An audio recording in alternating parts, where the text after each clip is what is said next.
There is an important event, a world event that's occurring in the country of Iran. And the reason why it's a world event and it's not only for the country of Iran is because the effect of it is the results of what is happening in Iran have a very big foundation that's rooted in the way that the world is working. So, for example, in Iran, they have a regime, a government that's run by an Ayatollah, and he has absolute dictatorial powers over all of the life in the nation. And there is a big government that all subscribes to this ideology, that are trying to move towards this ideology where one person gets to be the dictator of all of the life, and can take everything and have what every whim and wish of his. And they all subscribe to this idea, and they are like pushing it up. Like all of the people in the government, they're like, oh yeah, I like this idea. We're gonna have one dictator with all the power, and it's gonna be so wonderful. And they are all part of that structure of his power. And the country of Iran has been suffering international sanctions for a very long time, for maybe, I don't know, 10 years or longer than that. But the impact of those sanctions was that, so like if they want to buy or sell anything between their country, then they would their ships would be stopped in the water, or like, you know, they would, anything that they tried to transport, that another foreign country's army would come and literally stop them and say, you're not going to trade with the world. So it's like, absolutely, like sanctions are cutting off a country from the world. And now, Iran has suffered a lot in the last 10 years or so, and what the Iranians really need is food, water, shelter, and, you know, a household. But that was not in the interest of their organizing power, which the government is like using all of this top-down forces, like, you know, laws and its governmental powers and its police forces. It's using this machine of the government to exert all of this top-down pressure on these people who are really helpless to withstand that kind of force. It's very much a weaponized government against the people. And the government didn't think it was very important to make sure that all of the Iranians can shower every day, or that they didn't have to work 12-hour days, or that they had enough food. Like, why would you have to work 12 hours a day to live if you have food, if you have the water, if you have a nice home, if you have clothes? And why can't the people of Iran manage that? In the history of the world, people felt like they didn't have to care about what happened in another land. But now, we are so connected to each other in the world, that, you know, not only from being able to travel, but so now we can actually like go and witness this and have a say. But like we could even like live in 2 different countries, or we could have businesses in 2 different countries, or we could like make massive trade deals between countries. So this is and like the internet, like this is like changed the you know, landscape or theater of the workings. And so Iran has been sanctioned for over 10 years, and that's a war time like application that they're enduring. They have been in a wartime landscape, the Iranians have, and they've suffered it. And just like, I have to say this, when there was a lockdown because of the world virus corona in 2020, there was this movement in America that was called Black Lives Matter, and we know that that was not about Black lives. It was not. But the Black lives was the total and absolute symbol of oppression that the people stood behind so that they could organize. And that is what is happening here in Iran now, is that they've endured oppression for so long, and anyone who is watching what's happening in Russia now and understands that Russia is in the position now that Adolf Hitler put the Germans in, to where you're being drafted and sent to a front lines of a ferocious and bloody battle. And the Russians were well aware of that, and they could not just individually stand out and speak anything against this kind of top-down force. It really needs like protection. They need like a shield.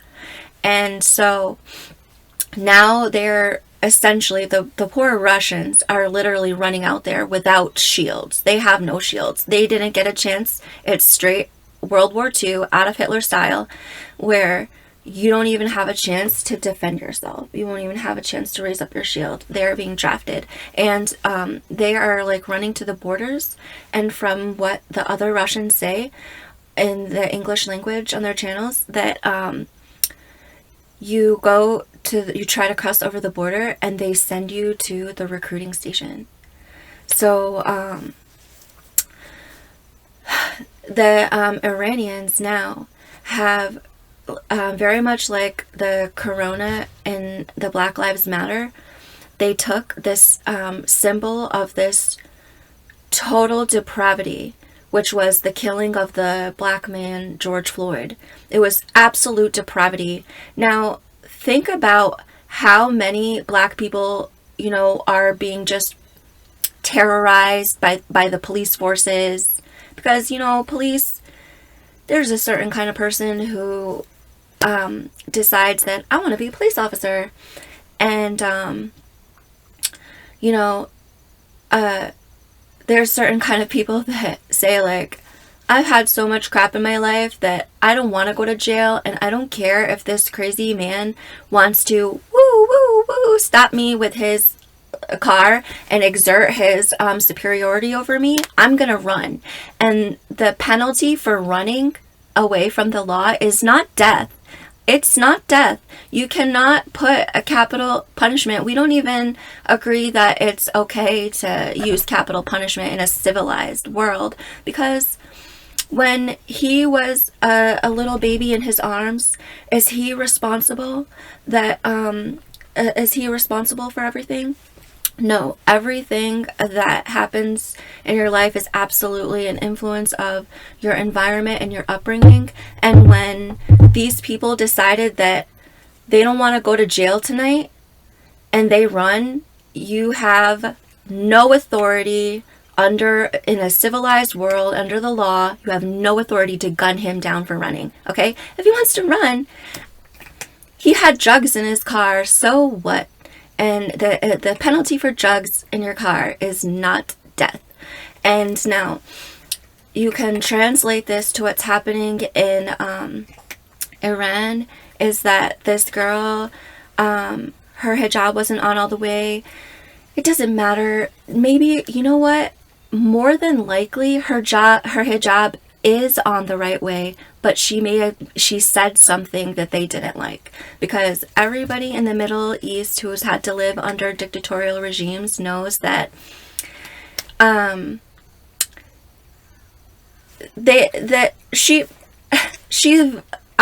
almost am sure that her hijab was probably on correctly, and that she was taken there for a reason that had nothing to do with hijab, and most likely had to do something with more like something she said on Facebook. And so the poor Iranian youth are rallying, and now they are taking in this kind of protest, like, the reason why they're doing this is nothing to do with this girl dying, because many girls like her are dead for doing something small.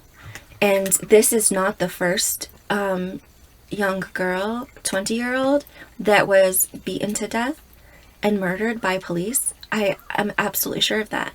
And it wasn't in Syria either.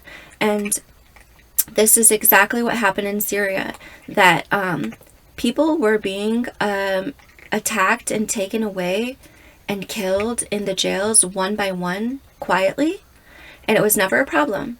But then when the Syrians saw that that the oppression in the country was getting to be so tremendous, then suddenly that body, those boys, those 13-year-old boys who wrote something on the school wall, those people became like the symbol to kind of get behind. Because when the world looks at you, and let's say you know that your government is an evil, dictatorial government, and you try to go out there and you try to say, like, I want women to be able to drive cars. No one is gonna come running out on the street and say, like, yeah, I want women to drive cars so bad that I'm gonna die. No.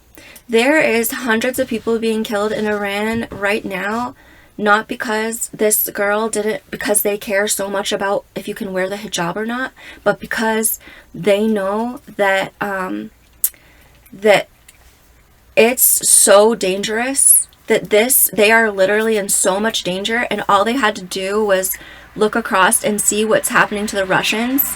And this event, the event of Ukraine and what's happening to the Russians there, is such a big sign in the whole world that the Iranian young people are seeing this, and they know without a doubt what's coming for them. And it was the same way in the lockdown in America when the corona happened, when the businesses shut down and the people who had small businesses were told, you cannot open your Italian restaurant today, but McDonald's can. Then they knew it, and they paid the price. They paid with their life, and with their whole lifestyle. And now the Iranians know that they are gonna pay with their lives, and they already have been paying so hard with their whole lifestyle, and like all of their sweat and their pain and their hunger and everything that's happening in the whole country all of this time. And then they saw, oh, you're gonna be so brutal to this girl of this small thing, and they can use that as a shield. So at this time, these beautiful young girls who died in police custody for probably something she said, is the shield that millions of girls are going to stand behind. Because how dare you gun down with your rifles and your army a bunch of girls protesting against a hijab. Now, if they were a bunch of girls protesting for, let's say, they're protesting for higher salaries, okay? If all of these young schoolgirls are like, I want a better pay when I'm working, then no one will feel bad for them when somebody takes a rifle and kills them in the streets. But if you were to take your rifles into the streets and you're going to gun down young girls, and because they're saying that what you did to this little girl was wrong, then there's no doubt in any grandfather's mind that this is wrong. I'm sorry, Grandpa, my Iranian grandpa, but you are wrong, and there's not a soul in this country that is going to stand behind you when you say that it's okay to take that 22-year-old girl. And so this is a shield that these girls are putting up, and it's not about a hijab, and it's a sign that the Iranian people understand that their destiny lays in the balance. And now you see that there is like more than 200 people killed in these protests about the hijab. And notice how that let's say that it was like for teachers' salaries, the people on the streets would not be like coming back outside the next day and saying, why'd you kill a bunch of people yesterday because we wanted teacher salaries? They wouldn't just stop and just be like hiding in their home like, okay, I don't care about the extra little bit of money from my teacher's salary. No, because it's on a whole bigger level than that. It's that they know that this is the end of the line, and they're trying to create a protection or a buffer for themselves